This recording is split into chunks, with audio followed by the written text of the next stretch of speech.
Hello बच्चों, मेरा नाम डॉक्टर दिनेश और स्वागत है आपका हमारे एजुकेशनल चैनल पे। तो पिछले लेक्चर में हमने यूनिट 3 का जो लास्ट टॉपिक है रिलेटिव वेलोसिटी उसके बारे में पढ़ा। तो आज के लेक्चर में हम यूनिट 3 का रिवीजन करेंगे, रिकैप ऑफ यूनिट 3। तो चलिए शुरू करते हैं आज का हमारा ये लेक्चर।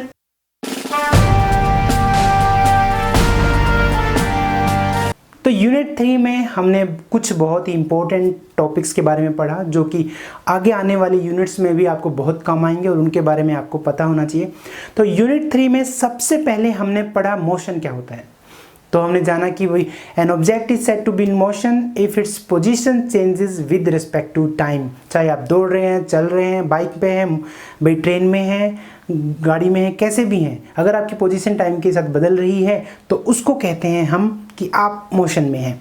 फिर पोजीशन के बारे में हमने पढ़ा कि पोजीशन ऑफ ए पार्टिकल क्या होता है, पोजीशन ऑफ एन ऑब्जेक्ट क्या होता है। तो हमने जाना कि पोजीशन एक्चुअली में लोकेशन होती है। ये लोकेशन 1 डायमेंशन में हो सकती है, 2 डायमेंशन में हो सकती है, 3 डायमेंशन में हो सकती है। ये हम आगे आने वाली यूनिट्स में पढ़ेंगे। तो फिलहाल इस यूनिट्स में हम motion in a straight line पढ़ रहे हैं, तो हम 1 डायमेंशन की ही बात कर रहे हैं कि पोजीशन का मतलब होता है किसी भी पॉइंट के ऊपर ऑब्जेक्ट की जो लोकेशन होती है उसी को पोजीशन कहते हैं। हमने एग्जांपल भी दिया था कि जब आप घूमने जाते हैं और अगर आप अलग अलग जगह पे अपनी लोकेशन शेयर कर रहे हैं तो एक्चुअली में अगर आपके घर को अगर ओरिजिन माना जाए तो वो आपकी पोजीशन ही होती है। उसके बाद हमने पाथ लेंथ के बारे में पढ़ा। पाथ लेंथ का मतलब होता है कि total distance covered by an object. जैसे हमने एग्जाम्पल भी दिया था आपको कि मान लेते कोई ऑब्जेक्ट या ए से चला, फिर बी पे गया, फिर वो सी पे गया और फिर मान ले वो डी पे गया, तो टोटल डिस्टेंस जो होगी A B plus B C plus C D होगी। मान लेते अगर वो ई पे आता है बाद में तो हम बोलेंगे वो टोटल डिस्टेंस जो है कितना हो गया आपका डी ई हो जाएगा। तो उसके बाद हमने डिस्प्लेसमेंट के बारे में पढ़ा। डिस्प्लेसमेंट एक बहुत इंपॉर्टेंट कॉन्सेप्ट है और इसका आपको क्लियर होना चाहिए। डिस्प्लेसमेंट का मतलब होता है the difference in the final and initial position of an object. जब मैं फाइनल पहले ले रहा हूं तो आपको गौर करना चाहिए कि डिस्प्लेसमेंट को हम जो डेल्टा एक्स से जनरली डी से भी दिखा सकते हैं, बट डेल्टा एक्स जनरली हम अब दिखा रहे हैं। तो x2 माइनस x1, x2 जो है ये हमेशा फाइनल पोजीशन को बोलेंगे और x1 जो है इनिशियल की शुरू में वो कहाँ था उसके। जैसे अगर इस एग्जांपल में मैं देखूं तो स्टार्ट कहाँ से हुआ था, ए से, तो जो ए होगी वो आपकी इनिशियल पोजीशन है और ई क्या है, ई है आपकी फाइनल पोजीशन। तो ये जो डिस्टेंस होगी इन दोनों के बीच में, this A E, this will be the displacement delta x और इसको हम निकालेंगे x2 माइनस x1 से। और डिस्प्लेसमेंट एक वेक्टर क्वांटिटी होती है। इसकी सिर्फ मैग्नीट्यूड ही नहीं, इसकी डायरेक्शन भी होती है, यानी एक वेक्टर क्वांटिटी है। वेक्टर और स्केलर के बारे में हम 4th यूनिट में, इससे बस नेक्स्ट यूनिट में हम पढ़ेंगे तो आपको वो ज़्यादा क्लियर होगा तब कि वेक्टर क्या होता है, स्केलर क्या होता है। तो इससे जो नेक्स्ट लेक्चर होगा उसी में हम स्केलर और वेक्टर के बारे में पढ़ेंगे, तो वो लेक्चर आप देखना मत भूलिएगा। उसके बाद हमने पढ़ा कि वेलोसिटी क्या होती है और स्पीड क्या होती है। वेलोसिटी होती है rate of change of displacement, यानी delta x by delta t, यानी x2 माइनस x1 और t2 माइनस t1, जहाँ पर x1 is the position at time t1 and x2 is the position at time t2। कैसे, जैसे मान लेते हैं ये एक पार्टिकल a से b गया, तो ये मान लेते हैं x1 है और t1 कोऑर्डिनेट्स लिखते हैं और ये x2 एट t2। तो ये x1 t1 है, यानी इस a पॉइंट के ऊपर टाइम t1 है, पोजीशन x1 है और पॉइंट b के ऊपर टाइम t2 है और पोजीशन आपकी x2। इसको बोलेंगे हम वेलोसिटी, यानी एवरेज वेलोसिटी कितनी होती है, यानी एक कांस्टेंट वेलोसिटी। फिर हमने बात की थी इंस्टेंटेनियस वेलोसिटी की। तो इंस्टेंटेनियस वेलोसिटी के लिए हम निकाले थे, ये तो एवरेज वेलोसिटी थी। इंस्टेंटेनियस वेलोसिटी को v से दिखाते हैं और हमने कहा था limit delta t tends to 0 delta x by delta t, और ये हो गया था हमारा, ये हो गया आपका d x upon d t. तो ये derivative of x with respect to t. आपकी एनसीईआरटी की बुक के 3rd चैप्टर के एंड में कुछ फॉर्मूलाज भी दिए हुए हैं कि किसका डेरिवेटिव क्या होगा, तो वो फॉर्मूलाज भी आपको देखने चाहिए, आपको नोट डाउन अपनी नोटबुक में करने चाहिए, और आपको याद भी वो फॉर्मूला सिंपल से रखने पड़ेंगे। तो ये था हमारा वेलोसिटी। वेलोसिटी भी एक वेक्टर क्वांटिटी होती है, इसकी सिर्फ मैग्नीट्यूड ही नहीं होती, इसकी डायरेक्शन भी होती है कि भाई आप इस डायरेक्शन में, मान लो एक ऑब्जेक्ट ए है, वो वी डायरेक्शन, ये मान लेते पॉजिटिव डायरेक्शन है, तो इधर वेलोसिटी पॉजिटिव होगी। अगर एक दूसरा ऑब्जेक्ट सेम वेलोसिटी से अपोजिट डायरेक्शन में जा रहा है तो उसकी वेलोसिटी माइनस वी हो जाएगी। मतलब इसकी डायरेक्शन भी होती है, सिर्फ मैग्नीट्यूड ही नहीं होती।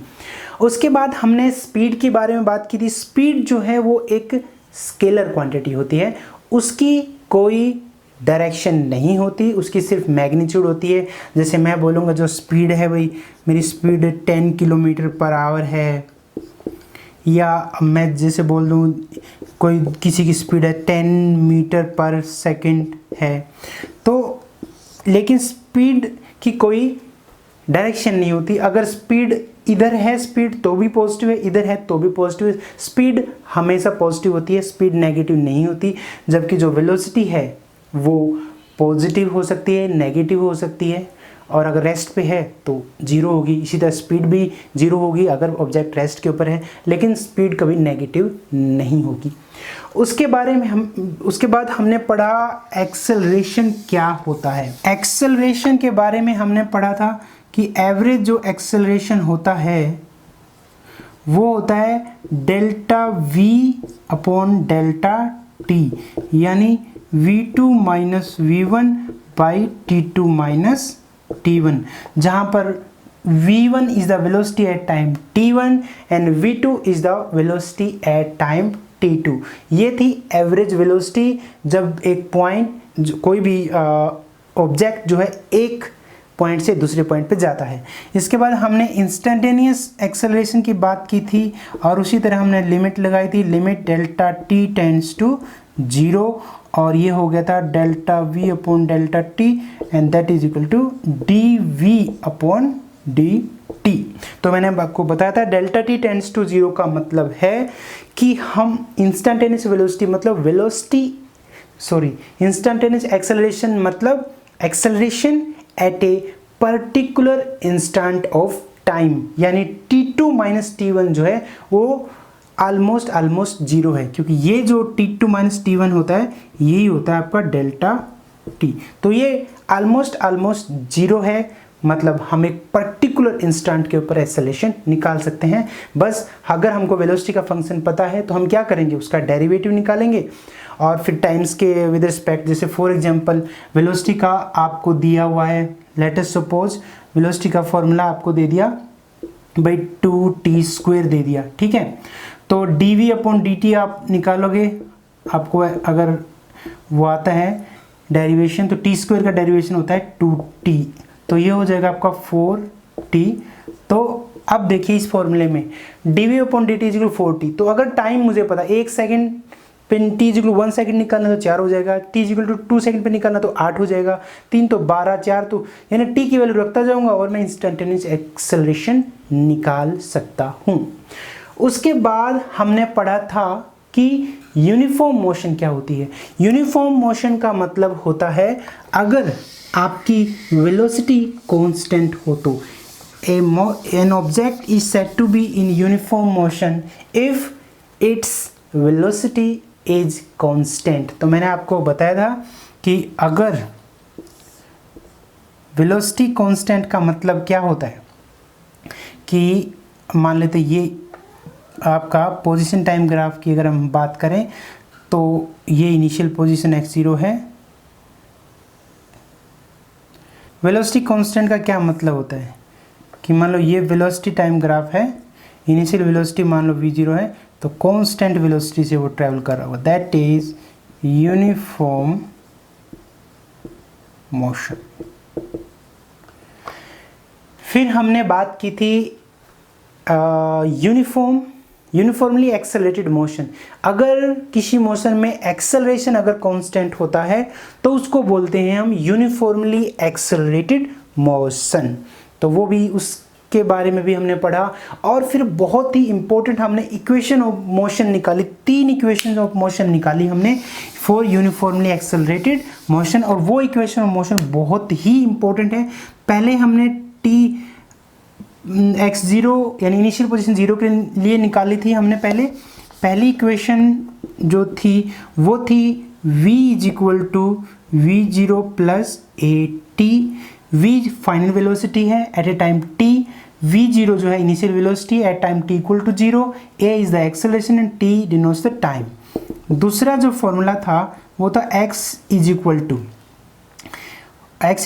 v0t plus half at square. और तीसरा जो फॉर्मूला हमने डिराइव किया था वो था हमारा v square is equal to v0 square plus 2ax।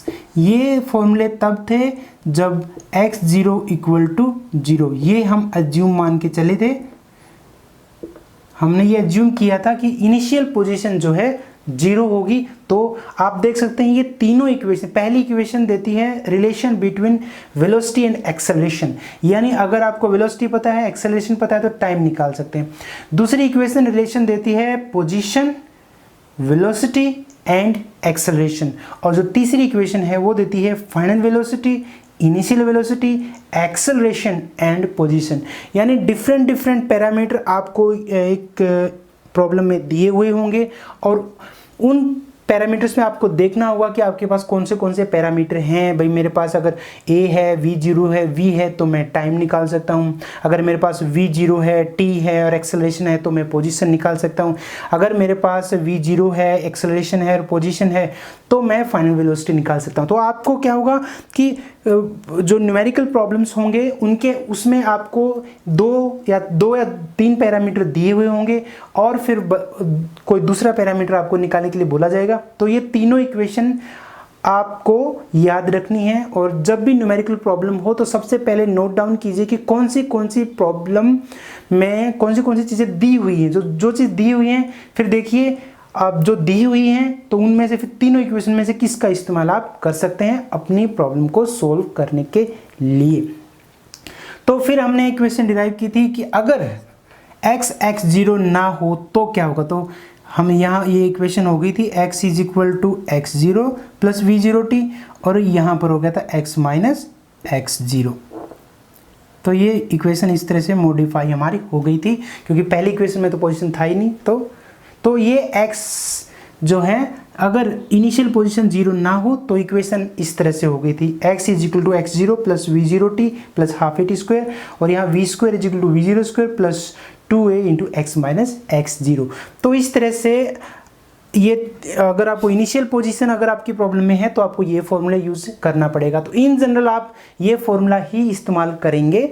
बस अगर जब इनिशियल पोजीशन 0 हो तो इसकी जगह 0 रख दो और आज इनिशियल पोजीशन दी हुई हो तो यहाँ इन फार्मूला में आप रख के आप निकाल सकते हैं। तो इन 3 इक्वेशन की हेल्प से आप एक्सेलरेशन निकाल सकते हैं, आप वेलोसिटी निकाल सकते हैं या जो टाइम ड्यूरेशन निकाल सकते हैं। तो उसके बाद हमने पढ़ा था बहुत ही इम्पोर्टेंट रिलेटिव वेलोसिटी। आप चाहें तो इसको नोट कर सकते हैं, हालांकि पिछले लेक्चर में ये एक्सप्लेन की हुई थी तो आपने शायद नोट कर ली होंगी। मैं आपको फिर से रिकमेंड करूंगा कि आपको हमेशा अपने नोट्स खुद बनाने चाहिए। आपके खुद के बनाए हुए नोट्स जो आप खुद लिखते हो वो कभी भी आप भूलते नहीं हैं। तो ऐसी इक्वेशंस जो हैं आपको हमेशा लिख के रखनी चाहिए ताकि बार बार आपको बुक ना उठानी पड़े। आप अपनी नोटबुक एक बार देखा और आपको तुरंत याद आ जाता है। हमेशा नोट्स बनाने की हैबिट को रखना चाहिए, वो बहुत ज़रूरी होता है। उसके बाद हमने पढ़ा रिलेटिव वेलोसिटी क्या होती है। तो रिलेटिव वेलोसिटी के बारे में हमने पढ़ा कि velocity of an object with respect to another object उसको कहते हैं रिलेटिव वेलोसिटी। जैसे एक एग्जांपल मैं फिर से लेता हूँ, ट्रेन में आप जब ट्रैवल करते हैं तो जो इंसान आपके सामने वाली सीट पे बैठा है, आपके विद रिस्पेक्ट टू यू वो इंसान रेस्ट के ऊपर है। क्यों? क्योंकि आप दोनों के बीच में डिस्टेंस चेंज नहीं हो रही।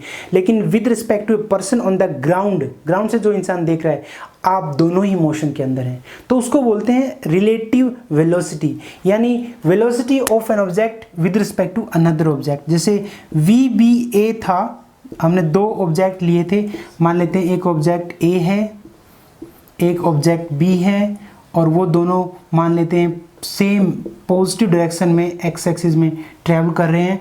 तो VBA क्या होगा? VB minus VA।